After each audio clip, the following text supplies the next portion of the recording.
Salut à tous, j'espère que vous allez bien. Aujourd'hui je vous retrouve pour partager un énorme coup de cœur que j'ai eu en lisant Les derniers jours de Rabbit Ace de Anna McPartlin qui est sorti le 28 février 2016 aux éditions du Cherche Midi. Alors comme son titre l'indique, on va suivre les derniers jours de vie de Rabbit qui est une jeune femme qui est atteinte d'un cancer du sein au stade terminal. Lorsque l'histoire débute, elle entre dans une maison de soins palliatifs pour finir ses jours. Heureusement, elle va être entourée de tout l'amour de sa famille et de ses proches qui vont être là pour la soutenir jusqu'au bout. Un long travail d'acceptation va alors commencer tant pour Rabbit que pour ses proches qui ont du mal à se rendre à l'évidence que c'est bientôt la fin. Alors ce livre fait partie de ma pile à lire depuis pas mal de temps, mais c'est vrai que je traînais un peu à le lire parce que j'avais peur tout simplement qu'il me sape le moral. Parce que même si je suis à l'aise avec le concept de la mort en elle-même, j'ai un peu peur de tout ce qui s'en rattache, c'est-à-dire tout ce qui est maladie, souffrance et soins palliatifs. Et je savais qu'en débutant ma lecture, ça allait me mettre face à la question qu'on redoute tous plus ou moins, qui est celle de notre propre fin de vie ou celle de nos proches. Ayant déjà été personnellement confrontée à cette situation, j'avais vraiment peur que ça réveille de mauvais souvenirs en moi. Mais finalement, quand j'ai ouvert le livre, j'ai vraiment été rassurée parce qu'on se rend vite compte que ce n'est pas la mort qui est au cœur de l'histoire, mais bien la vie. L'auteur traite le sujet de la fin de vie très progressivement et on est avant tout plongé dans le vécu de tous les membres de la famille. Et le déroulement du récit fait qu'on oublie assez vite nos états d'âme, puisqu'il n'y a pas que nous lecteurs qui sommes terrifiés par le sujet. Les personnages eux aussi ont peur et eux aussi sont terrifiés de voir partir l'une des personnes qu'ils aiment le plus au monde.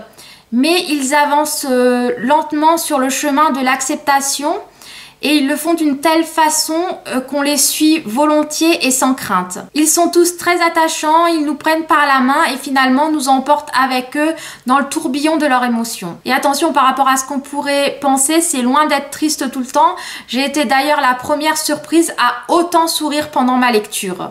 Car ce qui fait la beauté de ce roman, c'est que toute la famille, sans exception, sont des personnages haut en couleur, qu'ils ont un sacré caractère et qu'ils comptent bien se battre jusqu'au bout. C'est génétique chez eux, on aime la vie et on ne se laisse pas faire comme ça.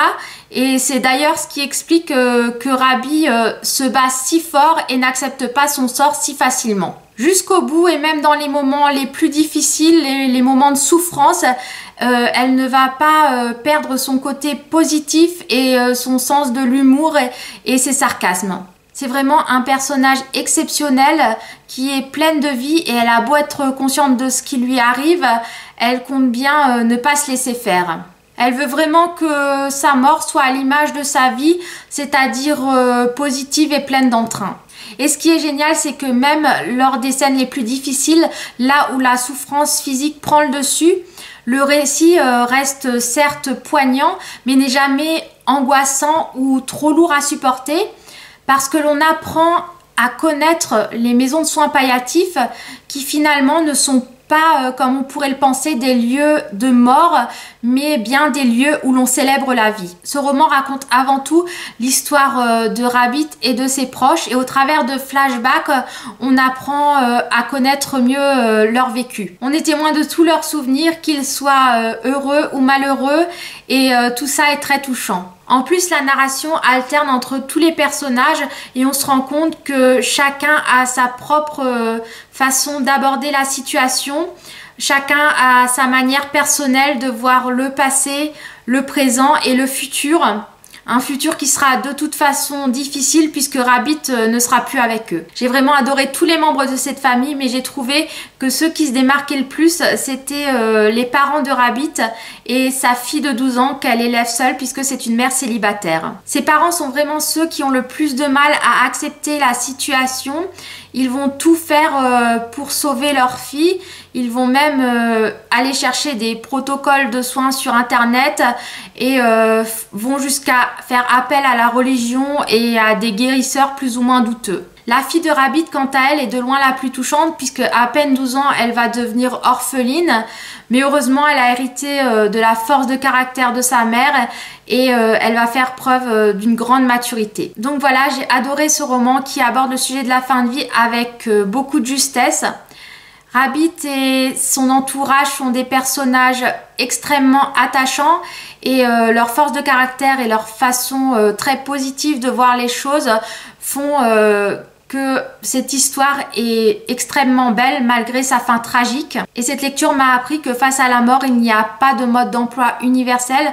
Chacun réagit différemment, mais en tout cas, ce qui est important, c'est d'être entouré d'amour à ce moment-là. J'ai versé énormément de larmes, mais j'ai aussi beaucoup ri et surtout énormément réfléchi. Et cette lecture ne m'a vraiment pas déprimée, bien au contraire, puisque j'ai passé un excellent moment et je ne peux que vous recommander de découvrir ce roman. Merci d'avoir regardé cette vidéo. Si ça vous a plu, vous pouvez appuyer sur le petit pouce en l'air.